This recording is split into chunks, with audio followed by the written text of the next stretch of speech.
June 25, 2008 ay nagulantang ang mga residente ng Cebu dahil sa sunod-sunod na natagpuan ang mga pinagpira-pirasong katawan ng tao sa magkakaibang lugar sa Cebu. Unang na-recover ang katawan ng tao sa isang bangin sa Barangay Manipis, Talisay City. Sa isang bangin na malapit sa Camp 8 sa Minglanilla, Cebu. Sa bangin sa Lutopan, Toledo City at Naga. Ang mga biktima ay kinilalang ang 24 years old na si Maria Eva May Peligro at ang 26 years old na si Gwendolyn Balasta. Ang balita ay ilang taon ding pinag-usapan ng media at maging mga Cebuano. Pero paano nila sinapit ang ganun kasakit na kamatayan at sino ang salerin? Samahan niyo po akong balikan ang Peligro Balasta double murder case. Bago ko po simulan ang ating story, sa mga bago po sa channel ko, please hit the subscribe button at pakipindot na rin po ang notification bell para ma-notify kayo pag may bago tayong upload na videos. Si Eva May Peligro ay isang mabait na anak, kapatid at maalalahaning kaibigan. Sa batang edad ay mahilig na itong lumahok sa mga aktibidad sa kanilang paaralan, hanggang sa ito ay magdalaga. Kumuha ito ng kursong nursing sa Benedicto College of Nursing, kung saan ito nagtapos noong 2007. August ng taong 2001 ay umibig ito at nagkaroon ng nobyo na si Felix Godilusaw. At simula noon ay magkasama silang bumuo ng mga pangarap. Hanggang sa dumating ang araw kung saan ay nag-migrate ang pamilya ng kanyang nobyo sa United States. Kahit nalabag sa kanila ang paghihiwalay, ay hindi ito naging hadlang sa kanilang pagmamahalan. Sa halip ay inisip nila na para na rin ito sa kanilang kinabukasan. Ayon sa nobyo ay plano na nilang magpakasal pagkatapos ng graduation ni Eva May. Subalit, dahil sa hindi pa siya citizen ng Amerika, ay dinelay nila ito hanggang sa susunod na taon.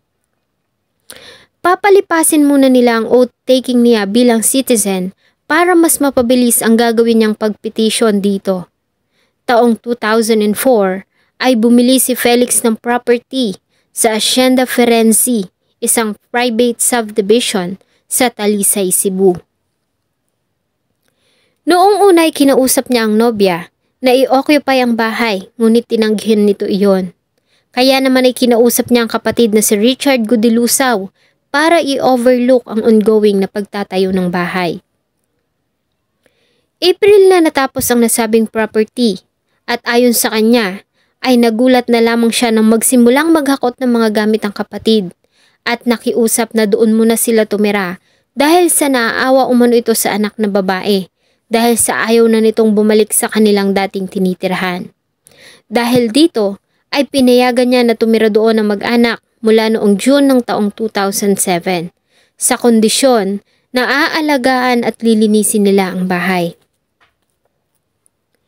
Habang nagtatrabaho sa US, ay sinimula naman ni Felix ang pagkumpleto sa mga gamit ng bahay, kabilang na dito ang pagpapakabit ng internet connection.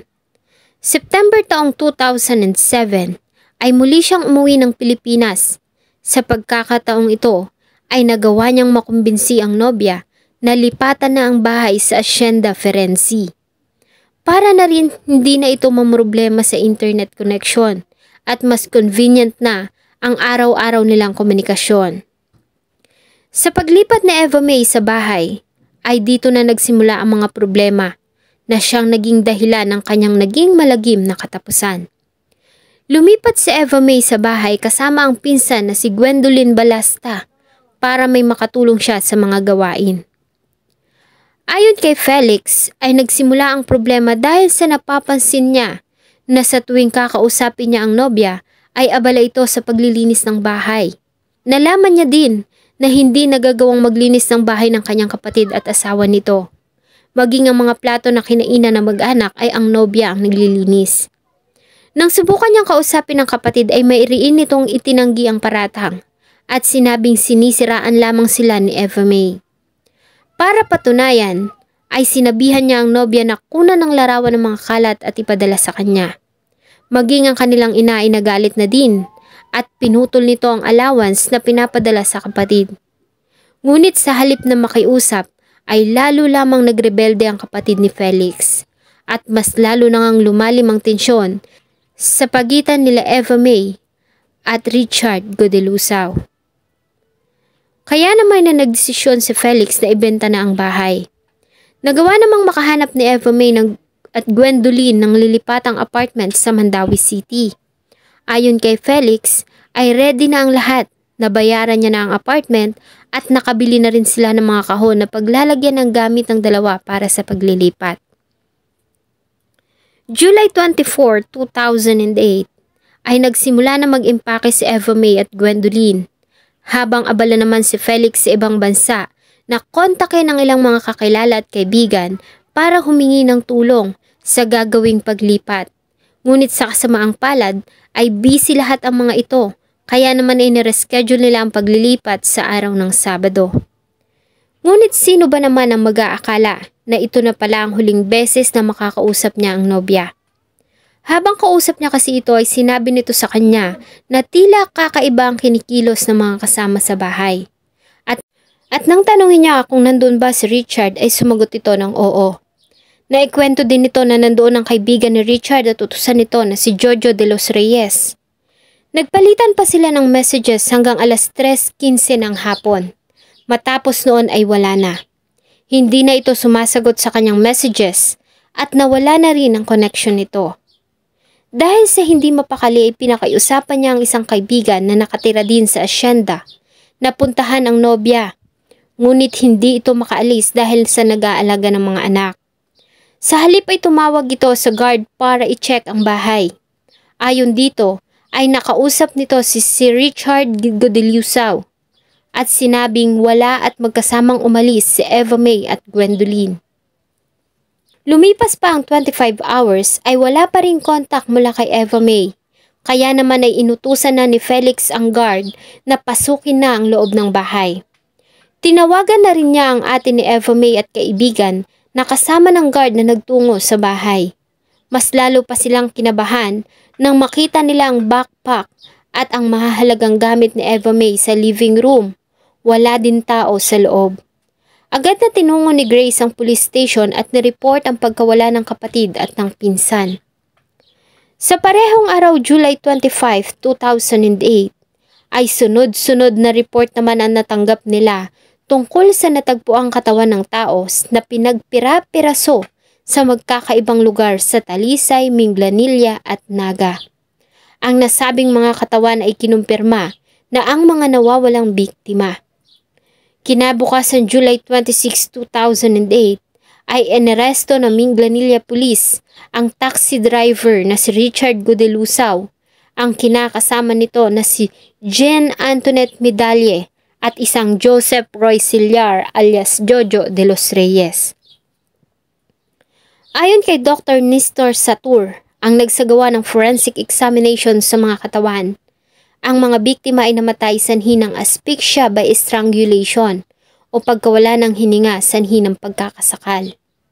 Ang mga katawan ay hiniwa sa 7 bahagi gamit ang matalim na kitchen knife bago ito ibinalot sa 13 garbage bag. July 30, 2008, ang tatlo ay dinala sa Talisay City Prosecutor's Office para sa filing ng kasong double murder. Ang kaso ay isinampa ng Talisay Police sa pangunguna ni Superintendent Romeo Perigo, habang ang Minglanilla Police Station naman ang nagtayong arresting officers. Sa ginawang arraignment ay una na silang nagplead ng not guilty sa kasong isinampa laban sa kanila. Subalit makalipas lamang ang ilang araw, ay nagbago ang ihip ng hangin nang magsimulang magturuan ang dalawang akusado. Mula sa not guilty plea ay nagbago si Joseph Roy Sillar ng kanyang plea at inamin ang naging partisipasyon niya sa krimen. Ayon sa kanyang sinumpaang salaysay, ay si Richard Godelusaw umano ang nagplano sa pagpatay kay Eva May. Nagsimula umano ang galit nito sa dalaga dahil sa mga pinaparating nito sa kapatid na si Felix at sa ina sa US. Kabilang na dito ang paggamit niya ng pinagbabawal na gamot. Noong hapon ng July 24, 2008, ay nag-iinuman sila ni Richard, wala ang asawa nito na si Jean Antoinette Medalle. Habang si Eva May naman ay nasa kanyang silid at busy sa pagsusurf ng internet. Ganun din si Gwendolyn Balasta. Ayon sa kanya ay inutusan siya ni Richard na putulin ang computer modem para mapilitan si Eva May na lumabas sa kwarto. Pasado 3:00 ng hapon nang lumabas ito at dito ay sinakal ito ni Richard sa kanyang leeg. Habang nagwawala ay nagawa nitong makawala kay Richard at sumigaw pa ng Jesus tabangi o sa Tagalog, Jesus tulong. Subalit ang mga palahaw nito ay nagmistulang pipi dahil sa malakas na tunog na nagmumula sa estereo. Tuluyan na itong nawala ng malay nang suntukin ito ni Richard sa kanyang sikmura at hihampas ng ilang beses ang ulo nito sa sahig. Tinakpan nilang ng packaging tape ang bibig nito bago itinali ang paa at kamay bago nila binuhat at dinala sa itaas ng bahay. Sa takot na baka nakita ni Gwendolyn Balasta ang nangyari, ay sinakal din ito ni Richard. Ayon kay Joseph Roy Sillar, ay nagmakaawa pa ang dalaga, ngunit naging bingi ang galit na si Richard Godilusaw at tinali ito ng lubid sa lieg bago sinakal hanggang sa tuluyan na itong mawala ng malay. Tulad ni Eva May ay dinala nila ito sa itaas na palapag ng bahay at muli nilang itinuloy ang pag-iinom hanggang 7:00 ng gabi. Gamit ang matatalim na kutsilyo galing sa kusina, ay sinimulan nilang pagpira-pirasuhin ang katawan ng mga biktima sa banyo at inilagay ito sa itim na mga garbage bag. Ayon pa kay Sillar ay 3:00 na ng madaling araw nang matapos nila ang ginagawa. Ang mga plastic bag na may mga lamang katawan ng mga biktima ay isinakay nila sa compartment ng taxi na pagmamay-ari ni Richard. Ang unang destinasyon ay ang bangin sa Sitio Camp 5 sa Barangay Manipis. Sumunod ay sa bangin sa Barangay Camp 8 sa kabilang bayan at sa bangin sa Lotopan, Toledo City. Muli silang bumalik sa Hacienda Ferense at dumaan sa Gate 2 at nagpanggap na tila walang nangyari. Makalipas ang ilang sandali ay muli silang umalis at sinundo si Jane Antoinette at ang anak nito at bumalik sa Hacienda Ferense, dala-dala ang 2 kilo ng asin, insecticide spray at rubbing alcohol. Ayon kay Sillar, ay tinanong pa sila ni Medalye kung nasaan ang katawan ng mga biktima. Samantala, sa pinirmahang extrajudicial confession na Richard Godilusaw ayon sa kanya, ay ang kaibigan ng responsable sa nangyaring krimen. At ayon pa sa kanya ay nakainom siya at nakatulog, kaya naman ay hindi niya umano alam ang nangyari. April 2011 ay napatunayan ng mababang hukuman na si Joseph Roy Sillar alias Jojo de los Reyes ay nagkasala at pinatawan ng parusang reklusyon perpetua o 20 to 40 years na pagkakakulong sa bawat bilang ng pagpatay at inatasang magbayad ng sapat na halaga para sa pinsala. February 22, 2012, sa naganap na paglilitis ay nagbigay ng testimonya si Richard Godilusaw sa harap ng hukuman. Sa pagkakataong ito ay nanindigan nito na wala siyang kinalaman sa pangyayari. Sinabi din niya na pinahirapan siya at pinilit ng mga pulis para pirmahan ang nauna na niyang extrajudicial confession. Samantala, ang kinakasama niya naman na si Jane Antoinette Medalye ay umamin sa ginawa nitong paglinis sa banyo, kung saan pinagpira-piraso ang katawan ng biktima. Taliwas sa una niyang mga pahayag na wala siyang alam sa pangyayari, subalit ayon sa kanya ay ginawa lamang niya iyon dahil sa takot na baka patayin din siya ng asawa. February 2016, matapos ang mahabang paglilitis ayon sa verdict ni Presiding Judge Generosa Labra ng Regional Trial Court Branch 23, ang akusado na si Richard Godilusaw ay napatunayang nagkasala at hinatulan ng 2 bilang ng reklusyon perpetua o pagkakakulong ng hindi bababa sa 20 to 40 years without eligibility for parole. Samantalang si Jane Antoinette Medalye naman ang sala dahil sa kakulangan ng sapat na ebidensya na maglilink dito sa krimen. Ang mga katawan nila Eva May at Gwendolyn ay inuwi sa Sierra Bullones sakay ng light shipping, kung saan ito inihimlay, kahit pa nga nawawala at hindi na natagpuan ang kabilang braso ni Gwendolyn Balasta. Ang bahay sa Hacienda Ferenczi ay nanatiling nakatayo at niluma na ng panahon. Malalago na ang mga damo at halaman sa paligid nito at unti-unti na ding nasisira ang istruktura. May mga usap-usapan noon na may ilang residente ang nakakaranas ng kababalaghan sa nasabing bahay. Ilan kasi ang nagsasabi na hanggang ngayon ay may nakikita silang babae sa bintana ng abandonadong bahay at tila ba humihingi ng saklolo. Mula nang umalis ang caretaker nito noong 2012 ay wala nang pumunta para bisitahin ang lugar. Ayon sa kanila ay sinubukan nitong ibenta, ngunit dahil sa nangyari ay walang buyer ang nagkakaroon ng interes sa property. Si Felix naman ay hindi na umuwi ng Pilipinas at sa Amerika na bumuo ng pamilya. Sana po ay nagustuhan niyo ang isa na namang nakakalungkot na kwento ng krimen na akin pong ibinahagi. Marami pong salamat sa inyong patuloy na pagsubaybay sa atin pong mga videos. Huwag niyo pong kalimutang mag-iwan ng inyong saloobin at suggestion sa atin pong comment section.